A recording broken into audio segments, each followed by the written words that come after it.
We'll do it in 7 phases, as was done last time. 7 phases. Phase 1 will start from 20th March notification, 5 days from now. And last date of withdrawal would be 30th March and date of poll would be 19th of April. इसमें phase 1 का schedule एक दिन से हमें 2 बार करना पड़ रहा है, फिर बिहार के लिए वहां एक फेस्टिवल है, तो नोटिफिकेशन की डेट सेम है, लेकिन बस लास्ट डेट ऑफ विड्रॉल हमें 30 मार्च की जगह 2 अप्रैल सिर्फ बिहार की फर्स्ट फेज के लिए करनी पड़ रही है, क्योंकि वहां त्योहार है। और 19 अप्रैल को यहां वोटिंग होगी और पूरी कंट्री में 4 जून को काउंटिंग होगी। So phase 1 this will look like this. ये मैप भी हम आपको प्रोवाइड कर देंगे। अभी ये जो येलो पोर्शन है ये ऐसा दिखाई देगा। तो इसमें जो फेज 1 का जो मैप है, इसमें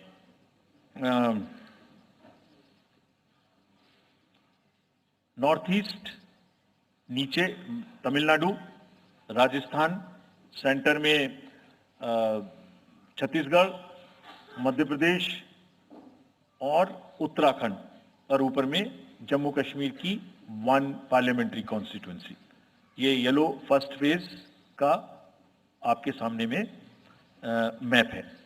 सेकंड फेज और फर्स्ट फेज में 21 स्टेट्स जाएंगी पोल में। Second phase notification will start on 28th of March and date of poll will be 26th of April.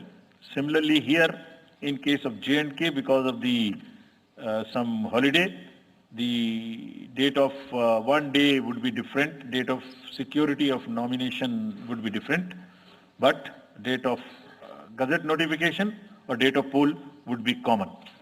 Phase 1 में 21 राज्य पोलिंग में जाएंगे और फेज 2 में उसमें से और राज्य जुड़ जाएंगे।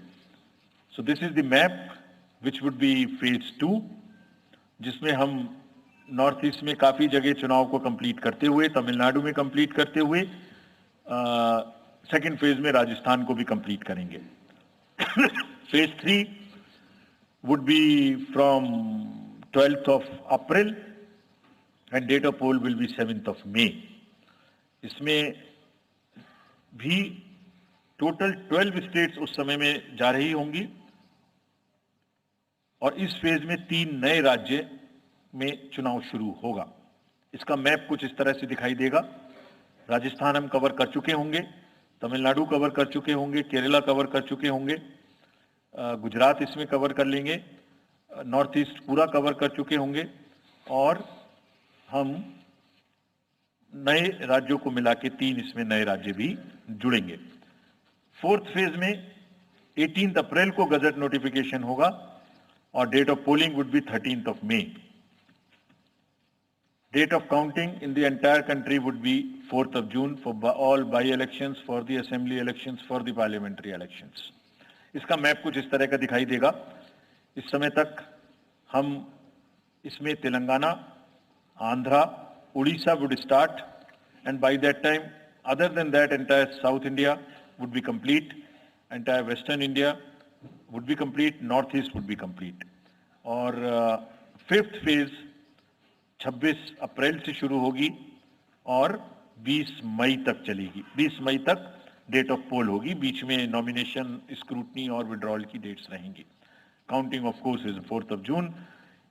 It will look like this, which is in front of you, and phase 5 में 49 constituencies will be going to the poll.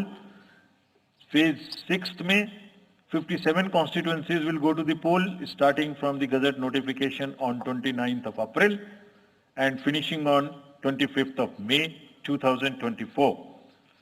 इसका मैप कुछ इस तरह का दिखाई देगा कि मोस्टली यूपी, बिहार, बंगाल, उड़ीसा और साथ में कुछ नॉर्थ का पोर्शन चालू रहेगा। Last phase, 7th phase, notification will be on 7th of May and polling on 1st of June. So last polling would be on 1st of June and counting on 4th and इस phase में पूरा पंजाब, हरियाणा भी शामिल रहेगा, Bengal, Bihar, Orissa. This is how the map will look. Yellow denotes the first phase, and accordingly the legends are given. We will share this map also with you, ताकि आप इसे अपने साथ रख सकें, इसके हिसाब से देख सकें. ये भी कोशिश की है हमने, और अगर पूरी फेज वाइज हम पिक्चर दें, ये भी एक अच्छी स्नैपशॉट है, जिसमें फेज 1 में 102 कॉन्स्टिट्यूएंसीज, फेज 2 में 89, फेज 3 में 94, फेज 4 में 96, 49, 57, 57. So we'll start with the 102, the largest, slowly come down and finish northeast, move up from the south and finish the western area. तो इसमें वेदर और हर चीज का ध्यान रखते हुए काफी सोचने के बाद ये शेड्यूल बनाया गया है. विद दिस जो सिंगल पोल डेट है वो 22 स्टेट में होगी. 2 राज्य 4 बार में जाएंगे, कर्नाटका, राजस्थान, त्रिपुरा, मणिपुर. 3 फेज में 2 जाएंगे, छत्तीसगढ़ एंड असम. 4 फेज में 3 जाएंगे, उड़ीसा, मध्य प्रदेश, झारखंड.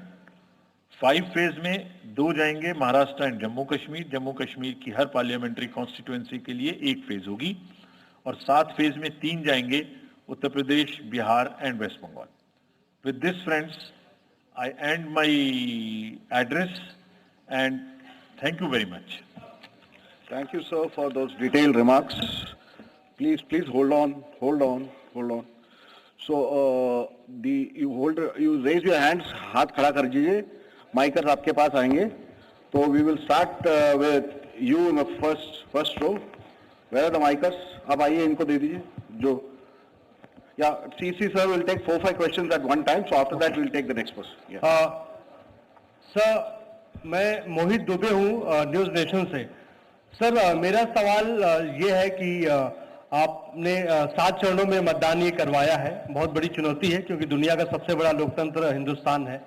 अपोजिशन पार्टियां जो है ये आरोप लगा रही है कि 7 चरणों में क्या जरूरत है और इसकी वजह से सत्ताधारी दल को फायदा होता है. और छोटा सा सवाल सर एक और है कि ईवीएम को लेके लगातार अपोजिशन धरना दे रहा है, सवाल उठा रहा है. आप हमेशा ये कहते रहे कि निष्पक्षता के साथ आप मतदान करवाते रहते हैं ईवीएम के माध्यम से. तो उनके सवाल के बारे में आप क्या जवाब देंगे? आप ये जो लाइट जैकेट पहने हैं सेंटर में, इनको दे दीजिए. जो जस्ट होल्ड ऑन. सर, मेरा नाम रविंद्र सिंह शोरान है.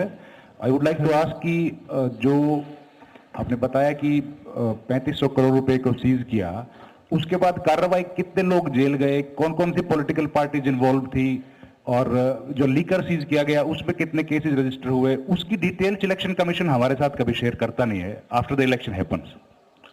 This lady in the front या इधर मिडिल में जो है, इनको माइकर्स, हाँ, इनको दे दीजिए. इनको दे दीजिए.